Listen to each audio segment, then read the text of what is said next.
Assalamualaikum warahmatullahi wabarakatuh. Anda rindu mendengarkan kajian-kajian dari ustadz-ustadz kita dari Aceh? Kunjungi channel YouTube Maulizul Akbar NAD.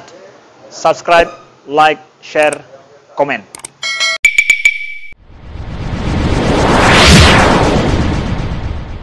Assalamualaikum warahmatullahi wabarakatuh. Alhamdulillahirabbil alamin. Wassalatu wassalamu ala nabiyyina wa sayyidina al-Mustafa Muhammadin wa ala alihi wa ashabihi ajma'in. Amma ba'd. Rabbi shrah li sadri wa yassir li amri wahlul 'uqdatam min lisani yafqahu qawli. Segala puji bagi Allah, kemudian salawat dan salam kepada Rasulullah, pada keluarga dan seluruh sahabat-sahabatnya. Bapak Ibu jamaah salat subuh, ya Allah muliakan insyaallah. Kita sambung pelajaran kita. Kita sedang membahas tentang perkara-perkara yang sunnah, yang menjadi kegiatan harian Nabi sallallahu alaihi wasallam, dan itu menjadi petunjuk gaya hidup kita sehari-hari. Di pertemuan yang lalu kita sudah membahas apa saja yang menjadi amalan Nabi yang sunnah, yang dilakukan sebelum fajar atau sebelum subuh. Di antara yang sudah kita bahas yaitu Rasulullah sallallahu alaihi wasallam ketika terbangun dari tidurnya di tengah malam, maka beliau mengucapkan zikir, yaitu zikir bangun tidur. Lalu kemudian beliau mengusap wajahnya dengan tangannya. Lalu beliau keluar dari rumah dan memandang ke langit dan membaca 10 ayat terakhir dari surat Ali Imran. Kemudian beliau menuju ke kamar mandi, mencuci tangannya 3 kali dan melakukan istinsyaq dan istinsar, berkumur-kumur, memasukkan air ke dalam hidung. Nah, ini kegiatan Nabi ketika bangun tidur sebelum fajar. Lalu apa lagi yang akan dilakukan oleh Nabi sallallahu alaihi wasallam? Kita sambung berikutnya.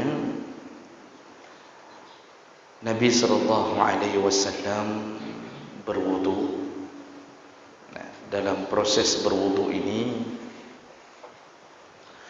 Nabi mengajarkan kita beberapa sunnah yang sebaiknya tidak kita tinggalkan.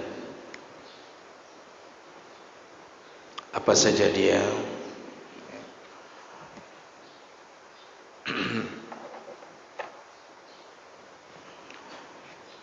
Yang pertama adalah as-siwak. Beliau bersiwak. Bersiwak, menggosok gigi sebelum memulai wudu. Dan itu beliau kuatkan dalam banyak keterangan. Kata Nabi sallallahu alaihi wasallam, "Laula an asyqa ala ummati la amartahum bisiwak ma'a kulli wudu." Seandainya tidak memberatkan bagi umatku, sungguh aku akan mewajibkan mensunahkan bersiwak di setiap waktu wudu. Nah, bahasa laula an asyqa kemudian menjadi keterangan bersiwak itu tidak diwajibkan, namun sunnah muakkad melakukan siwak sebelum berwudu.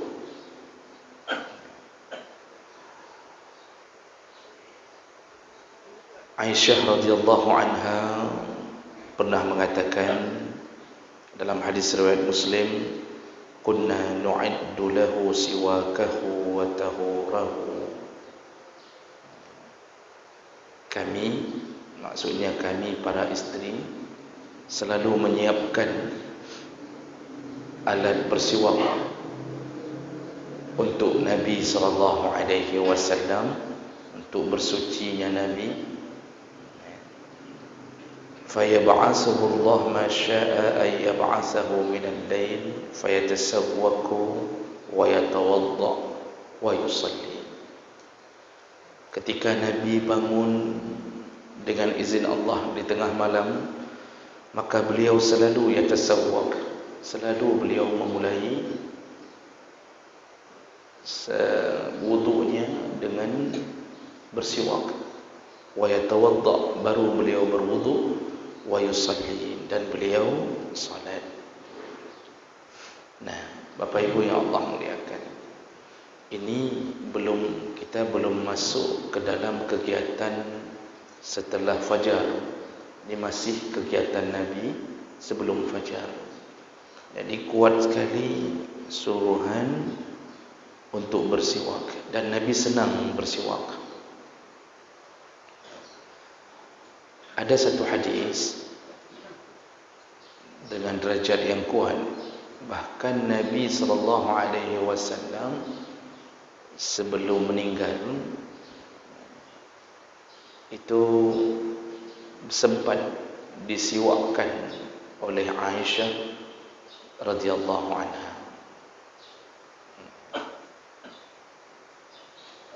Sampai Aisyah mengatakan bertemunya air ludahku dengan air ludah Nabi sallallahu alaihi wasallam. Jadi yang dimaksud adalah siwak punya Aisyah, istrinya. Jadi begitu dalam ini, hadis ini panjang Pak tentang proses meninggalnya Nabi sallallahu alaihi wasallam di rumah Aisyah.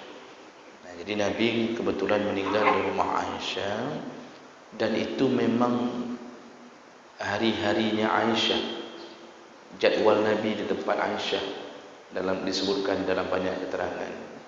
Walaupun Nabi meminta izin kepada isteri yang lain selama sakit berada di rumah Aisyah, namun para ulama mengatakan pas kebetulan beliau meninggal di jadwal, memang di hari jadwalnya rumah Aisyah yang ditempati Nabi sallallahu alaihi wasallam, dan itu rumah di samping masjid Nabi sallallahu alaihi wasallam. Nah, disebutkan dalam hadis itu secara singkat bahwa beliau merindukan bersiwak detik-detik sebelum meninggal, merindukan bersiwak, dan itu tidak bisa diucapkan lagi dengan kata-kata yang sehat karena Nabi sudah masuk pada puncak sakit. Tapi mata beliau, kata Aisyah, melihat ke arah siwak yang kupegang, mengisyaratkan bahwa beliau ingin bersiwak. Di situ Aisyah kemudian faham Nabi ingin bersiwak, disiwakkan oleh Aisyah. Jadi yang dimaksud oleh Aisyah, siwakku yang ada ludahku bertemu dengan ludah Nabi sallallahu alaihi wasallam.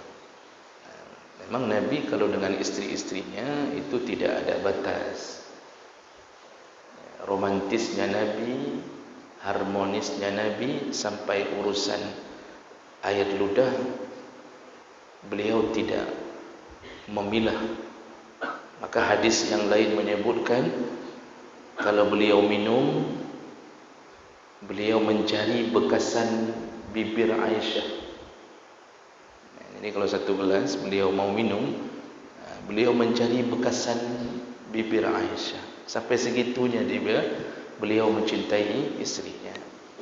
Apakah itu pernah kita lakukan? Wallahu alam, Pak. Kita tanya juga sama istri, yang mana bekas bibirmu? Setelah dia kasih tahu, kita cari yang tidak terkena bibirnya.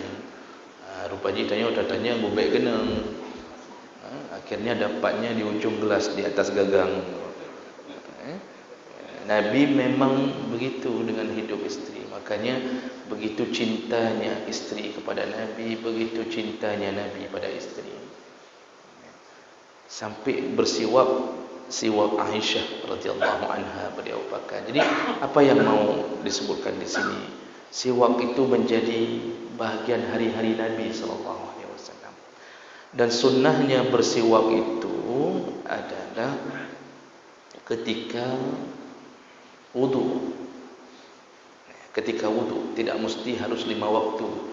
Kapanpun berwudu untuk salat, baik salat wajib maupun salat sunnah, maka bersiwak itu selalu dianjurkan.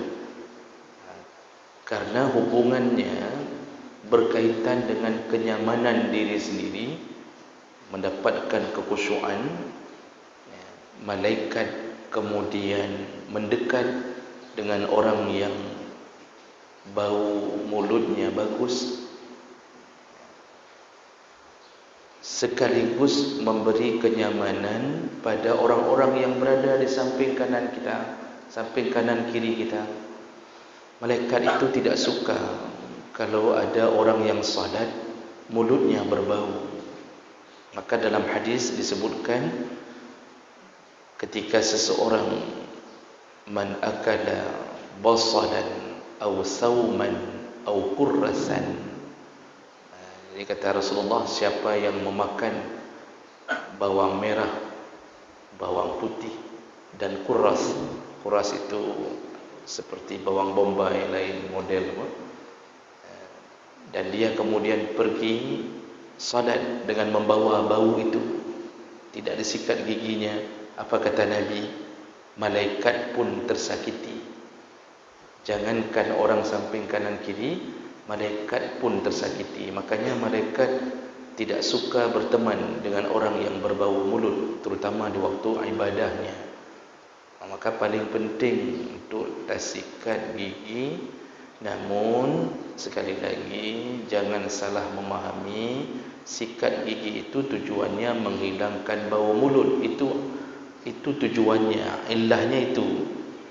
Bukan sikat giginya yang jadi tujuan utama, menghilangkan bau mulut. Salah satu cara yang paling efektif adalah siwak, sikat gigi itu.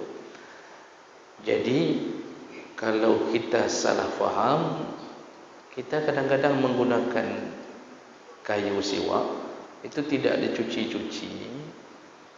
Jadi asal mau wudu digeser sekali di gigi, atau mau salat lalu kita gosok lagi. Tapi kayu itu enggak pernah dicuci. Jadi kita fikir ilahnya pada siwak, bukan. Tujuan utamanya menghilangkan bau mulut. Jadi cucilah kayu itu. Jangan sudah setahun di kantong kita enggak pernah dicuci. Sampai bau mulut pun sudah pindah ke kayu. Jadi orang lawinnya kan ada yang model, Pak, kayu itu taruh di sini, itu enggak cuci-cuci tu. Jadi taruh lagi sini. Besoknya juga begitu. Padahal Nabi tidak begitu melakukannya. Nabi setiap berwuduk cuci, lalu baru disiwak. Nah, baunya enak tidak? Memang kayu siwak itu salah satu alat yang sunnah karena baunya yang enak, baunya menghilangkan bau mulut. Namun kita hari ini ada Pepsodent, Citadent, pokoknya yang mendenden, yang bisa membuat bau mulut segar, maka itu pun menjadi alat siwak. Alat siwak. Nah, baik. Kemudian apalagi yang Nabi lakukan di dalam wuduknya, yaitu at-tasmiyah.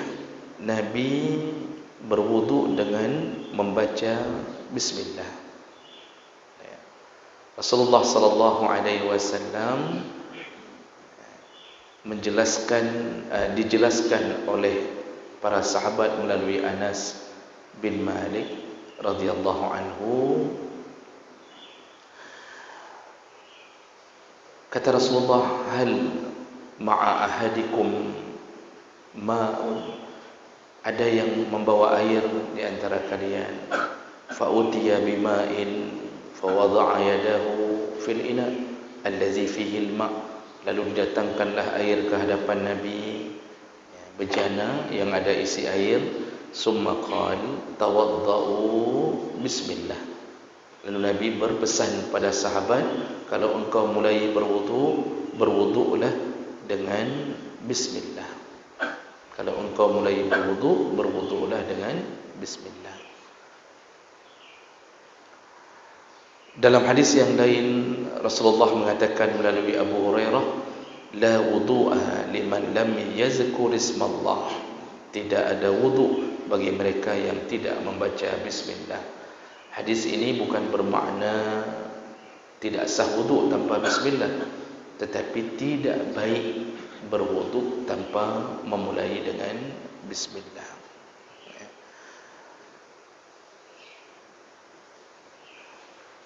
Jemaah melakukan Allah Subhanahu Wa Taala, maka mulut ini selayaknya ketika berwudu kapanpun biasakan keluar kalimat bismillah.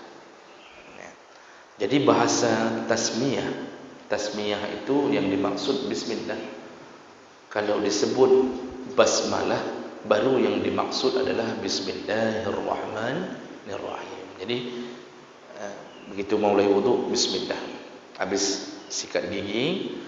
Dan bagaimana hukumnya ketika kita mengucapkan bismillah di tempat wudu yang ada WC, artinya bentuk kamar mandi.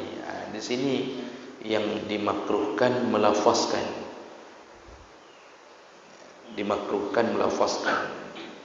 Jadi karena tidak boleh membawa kalimah-kalimah Allah di dalam kamar mandi yang ada buang kotoran di dalamnya dalam bentuk apapun, baik yang dilafaz kalimah-kalimah Allah atau membawa tulisan bertuliskan Allah, Muhammad, atau nama malaikat yang kita sebutkan memang, yang kita inginkan memang nama malaikat, yang hanjut dalam kamar mandi.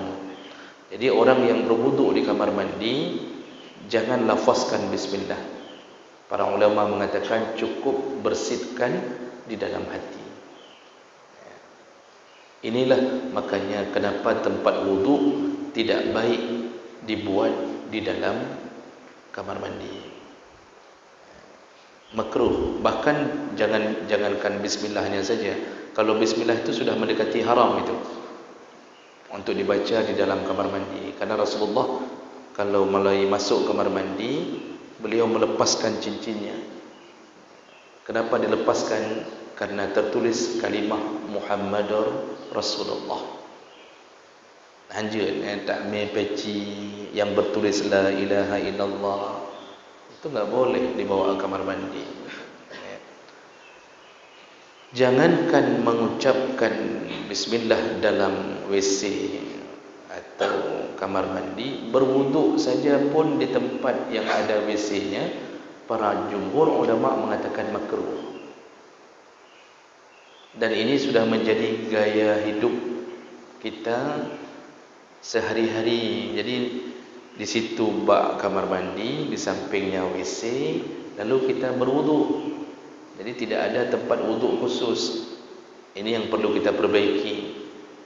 Selayaknya ada tempat wudu khusus yang tidak berhubungan dengan WC. Baik. Jadi Nabi membaca bismillah di awal wudunya. Lalu kemudian ghaslul kaffain salasan qabla idkhalihima al-ina. Lalu apa lagi yang Nabi lakukan ketika berwudunya? Ini yang kita bahas yang sunnah-sunnah, Pak. Karena memang kita sedang membahas kehidupan Nabi dan itu menjadi bahagian kita. Kita tidak bahas yang rukunnya, karena kalau perlu nanti dalam pembahasan kita singgung apa yang rukun. Lalu berikutnya Nabi mencuci dua tapak tangannya 3 kali ya, sebelum memasukkannya ke dalam bejana. Jadi sebelum wudu cuci tangan dulu. Ini belum berwudu ini. Baca bismillah ketika lalu cuci tangan dulu sebelum berwudu. Berdasarkan hadis dari Abdullah bin Zaid radhiyallahu anhu, wa qad su'ila an wudu'in Nabi sallallahu alaihi wasallam. Ditanya tentang cara wudu Nabi sallallahu alaihi wasallam, Abdullah bin Zaid menjawab, fada'a bitaurin min ma' fatawadda'a lahum wudu'an Nabi fa'akfa ala yadihi min at-tur faghasala yadayhi salasan summa adkhala yadahu fil ina. Jadi Abdullah menjelaskan Rasulullah meminta untuk disediakan bejana isi air, lalu beliau sebelum berwudu beliau cuci tangan beliau dulu di luar bejana, barulah beliau masukkan tangannya untuk berwudu. Karena wudunya Nabi dulu di dalam bejana. Dan ini belum masuk ke dalam proses berwudu. Kenapa cuci tangan dulu sebelum wudu? Karena tangan ini ketika tidur itu tidak tahu kemana menggerayang. Bisa jadi ke dalam hidung, bisa jadi ibabah, ngences, kita pun sapu dengan ini, dan bisa jadi dalam punggung kita mau gatai te punggung kata garulum kan. Jadi ini disuruh cuci dulu sebelum berwudu. Itu kalau kita berwudu dalam bejana. Kalau seandainya kita berwudu di keran, tentu tidak sampai segitu. Namun tetap sunnah mencuci tangan dulu. Kenapa? Jangan sampai ada najis. Karena proses berwudu cuci najis dulu baru berwudu. Tidak boleh sambil wudu sambil cuci najis. Tak boleh. Maka ada kesalahfahaman. Orang berwudu, di kakinya ada najis, tidak dibersihkan dulu najisnya. Mesti jadi sekaligus nanti dengan wudu dia cuci kaki, dianggap langsung bahagian wudu, tidak sah wudunya. Dia bersihkan dulu najis. Kita keluar dari tempat kencing, kaki ada percikan air kencing, waktu wudu cuci dulu kaki itu, baru mulai wudu. Jangan disekaliguskan mencuci kaki dalam wudu. Berarti tadi ketika kita mulai wudu dalam keadaan bernajis. Jadi wudu itu bukan mengangkat najis, wudu itu mengangkat hadas. Hadas kecil. Baik. Kemudian Rasulullah di sini tadi disebutkan salasan. Beliau mencuci tangannya di luar bejana sebanyak 3 kali. Berikutnya yang Rasulullah sallallahu alaihi wasallam lakukan adalah al-madmadah wal istinsyaq bil yad. Beliau berkumur-kumur. Mohon maaf, mungkin bahasa saya kurang tepat. Bukan selanjutnya yang beliau lakukan, karena kita sedang membahas hanya yang sunnah-sunnah saja. Tentu selanjutnya beliau mulai berwudu, mencuci muka. Ini tidak dibahas di kitab ini, karena yang kita bahas perkara yang sunnahnya saja.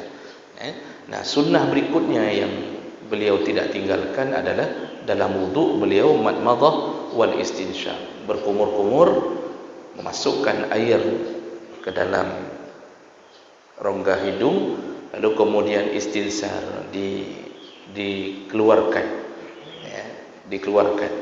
Nah, ini kadang-kadang kalau tidak terbiasa banyak orang yang meninggalkannya. Padahal hadis-hadis menjelaskan masalah ini cukup banyak, bahwa Rasulullah sallallahu alaihi wasallam fatamadmada wastansyaqa wastansara bisalasi gharafat. Rasulullah sallallahu alaihi wasallam melakukan madmadah, istinsyaq dan istinsar dengan 3 kali memasukkan air. Jadi Dia ada dua cara. Boleh langsung ketika kumur-kumur, ini tangan bekasan air ini langsung ke sini, langsung di home ke sini. Ada juga madmadah, masukkan air, lalu dua jari ini dimasukkan ke sini, dihirup sedikit baru dibuang. Nah, berikutnya, yang sunnah berikutnya yang Nabi lakukan dalam wudu adalah tahlil al-lihyah al-kassah. Beliau mentahlil janggut beliau. Artinya janggut yang lebat itu disuruh tahlil, disuruh sela-sela masukkan ke dalam janggut. Kalau tidak terlalu tebal, asal sudah sampai air ke dagu, itu sudah sekali begini sudah. Tapi kalau tebal, disuruh sela, tarik janggut, berkenang mandum. Itu yang terbaik, dan itu disebutkan dalam beberapa hadis dari Anas bin Malik yang menjelaskan bahawa beliau melihat Nabi mentahlil janggutnya, dan Nabi berkata, wa hakaza amarani rabbi azza wa jalla. Begitulah Allah menyuruhku untuk mentahlil janggut. Berikutnya beliau melakukan yang sunnah, yaitu mashu jami' ar-ra's, menyapu seluruh kepala. Nah, di sini perlu kita fahami Bapak Ibu, menyapu seluruh kepala itu sunnah dalam pandangan jumhur ulama, kecuali mazhab Malik. Mazhab Malik mengambil hadis tentang menyapu seluruh kepala menjadi rukun wudu. Maksudnya seluruh kepalanya yang rukun. Menyapu kepala kan rukun, tapi mazhab Malik mengatakan harus seluruh kepala. Jadi harus terkena semuanya, mengikuti hadis Nabi bahawa Rasulullah sallallahu alaihi wasallam itu pernah berwudu dengan cara beliau letakkan dua ibu jari di sini, lalu beliau bawa tangannya ke belakang dan dibawa lagi ke depan sekali. Mazhab Malik mengatakan wajib berwudu dengan cara seperti itu, harus seluruh kepala. Kalau selain daripada mazhab Malik, yang rukun menyapu kepala, tetapi sunnahnya menyapu seluruh. Sunnahnya menyapu seluruh, tetapi kalau tidak seluruh pun sudah boleh. Tidak seluruh kepala. Kalau mazhab Hanafi, ini sampai ke ubun-ubun, disuruh sapu sampai ke ubun-ubun. Mazhab Syafi'i, asal kena satu helai rambut di bahagian ini, itu sudah sah. Namun yang mau disebut di sini apa? Sunnahnya seluruh kepala. Mazhab Syafi'i pun sebenarnya menyuruh seluruh kepala, namun sunnah. Oh, mekaratkan, tak cukup air, kita ambil begini-begini, sah dalam mazhab Syafi'i. Nah, kenapa bisa terjadi perbedaan pandangan? Kalau dalam pandangan mazhab Syafi'i, kalimat Allah wamsahu biru'usikum, dalam urusan berwudu Allah menyuruh sapulah biru'usikum, dengan kepalamu. Itu bi litaba'in, bi untuk setengah. Sedangkan dalam mazhab Malik, bi itu bi lil ilsaq, bi untuk seluruh, harus nempel seluruhnya. Kena disitulah terjadi perbedaan pandangan.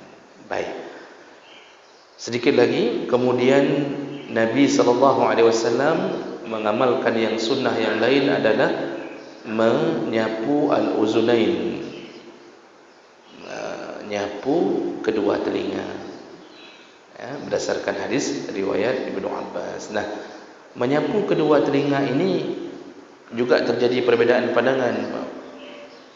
Dalam mazhab Syafi'i disunnahkan, diwajibkan memakai air yang baru. Tidak boleh membawa air dari kepala, dari bekasan kepala. Dalam qaul jadid beliau itu harus ambil air baru, cuci telinga, disapu telinga. Dalam pandangan mazhab Hambali dan Maliki, boleh dari air bekasan kepala langsung ke telinga. Jadi menyapu telinga itu sunnah. Kemudian at-taslis fi jami' faraidil wudu. Nabi selalu berwudu, beliau melakukan 3 kali. Seluruh anggota wudunya 3 kali. Lalu taqdimul yumna 'ala al-yusra, mendahulukan yang kanan di atas yang kiri. At-tayammun. Jadi Nabi melakukan tayamun kanan 3 kali, baru kiri 3 kali. Jadi waktu kita cuci tangan ni, ini nyoile pabih lehega, itu yang terbaik. Ini dulu 3 kali.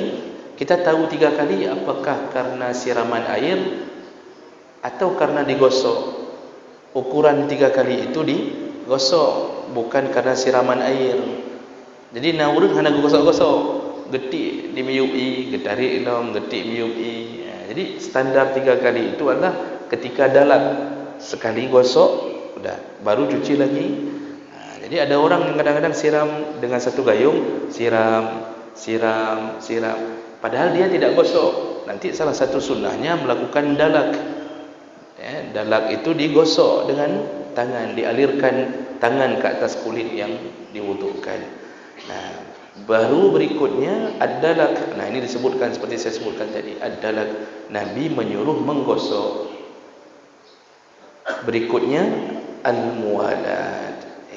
Disunnahkan jangan terpisah terlalu jauh antara satu anggota dengan anggota yang lain. Nah, berikutnya italatul ghurrah wat tahjil. Disuruh perpanjang ghurrah dan tahjil. Ghurrah itu disuruh lebihkan ketika mencuci wajah, disuruh lebihkan sampai ke dagu. Kemudian begitu juga at-tahjil. Tahjil itu disuruh lebihkan ketika sampai ke siku. Sunnah dilebihkan sedikit. Makanya Nabi SAW mengatakan umatku di akhir zaman, ketika di akhirat wajahnya mengeluarkan cahaya. Ghurra muhajjalin, wajahnya mengeluarkan cahaya. Dari mana? Dari bekasan ghurrah muhajjalin, dari tangan. Wajah dan tangan bercahaya bagi mereka yang bagus wudunya. Lalu jangan mubazirkan air. Ini perintah Nabi dalam wudu. Jangan mubazirkan air.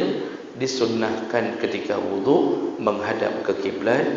Jangan berbicara ketika wudu, karena Nabi melarang berbicara ketika wudu. Lalu berdoalah setelah berwudu. Jadi setelah berwudu itu apa doanya? Dalam hadis riwayat Muslim disebutkan Nabi selalu membaca asyhadu an la ilaha illallah wahdahu la syarika lah wa asyhadu anna Muhammadan abduhu wa rasuluh.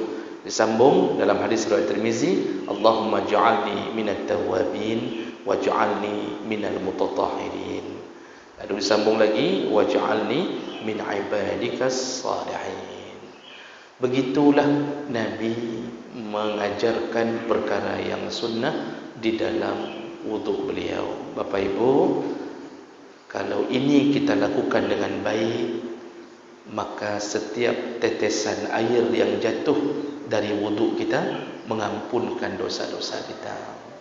Yang janji Nabi, tetesan air yang jatuh, katanya kalau kita wudu, ini jatuh nih dalam perjalanan salat, menggugurkan dosa-dosa. Tapi orang hari ini enggak serius kadang-kadang berwudu, tidak serius. Padahal dia menjadi pembelanya atau pengurang dosanya sampai dia bertemu Allah Subhanahu wa taala. Demikian Bapak Ibu yang Allah muliakan, kita cukupkan.